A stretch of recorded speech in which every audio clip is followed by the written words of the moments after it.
بسم اللہ الرحمن الرحیم۔ السلام علیکم ناظرین، میں حجی موسوی جشن عید مباہلہ کی خصوصی ٹرانسمیشن کے ساتھ آپ کی خدمت میں حاضر ہوں۔ آج 21 جولائی ہے، 21 ذی الحجہ ہے اور جمعرات کا روز ہے۔ پروردگار کی بارگاہ میں دعا گو بھی ہوں اور پر امید بھی ہوں کہ پوری دنیا میں آپ جہاں کہیں بھی ہوں گے صدقے میں محمد وآل محمد علیہ السلام کے خیر و عافیت سے۔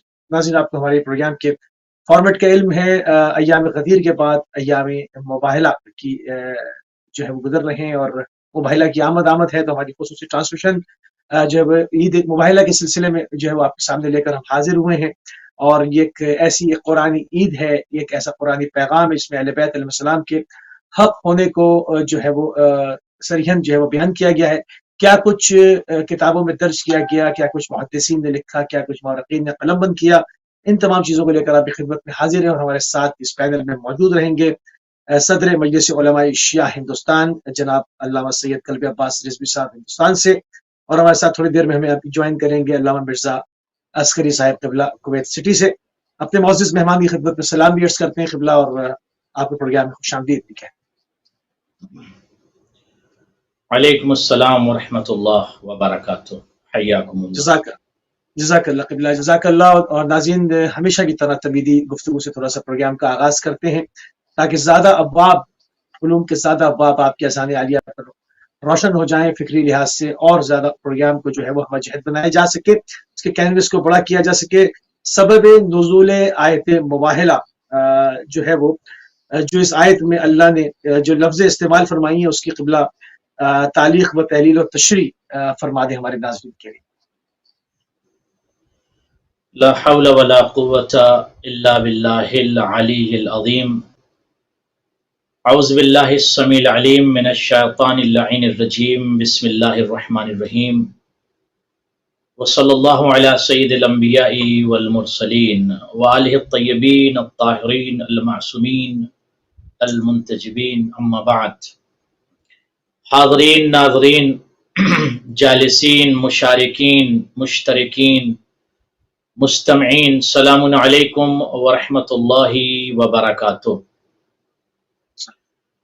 خدا آپ سب کو سلامت رکھے اور آپ سب کی عظیم ترین عبادت کو قبول فرمائے، اور آپ سب کی خدمت میں اس بابرکت، بہجت، سرور اور فضیلت اہل بیت اطہار علیہ الصلوۃ والسلام کی جو کہ اس آیت میں پروردگار عالم نے بیان کیا ہے، اس عظیم موقع اور مناسبت سے آپ حضرات کی خدمت میں ہدیہ تبریک پیش کرتا ہوں، مبارکباد پیش کرتا ہوں، اور دعا گو ہوں پروردگار سے کہ پروردگار آپ سب کو سلامت رکھے۔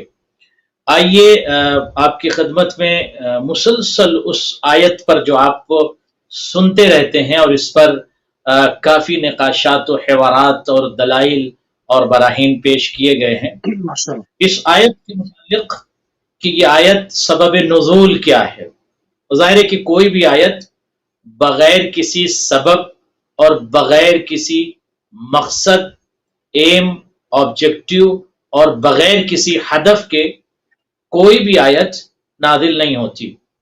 ہر آیت کا کوئی نہ کوئی سبب یا اسباب نزول ہے، کبھی کبھی سبب ہے اور کبھی کبھی اسباب نزول ہے۔ یعنی یہ آیت کس مقصد کے لیے، کس ریزن کے لیے، کس ہدف کے لیے اور کس پرپز کے لیے نازل ہوئی، اس پر ہمیں غور کرنے کی ضرورت ہے۔ اور میں یہ ہمیشہ اپنے طلبہ سے بھی کہتا ہوں اور اپنے احباب سے بھی کہتا ہوں کہ آیت کو پڑھنے سے پہلے شان نزول، سبب نزول پر ہمیں غور کرنا چاہیے، اس کے بعد پھر ہمیں اس آیت کے مصداق پر گفتگو کرنا چاہیے۔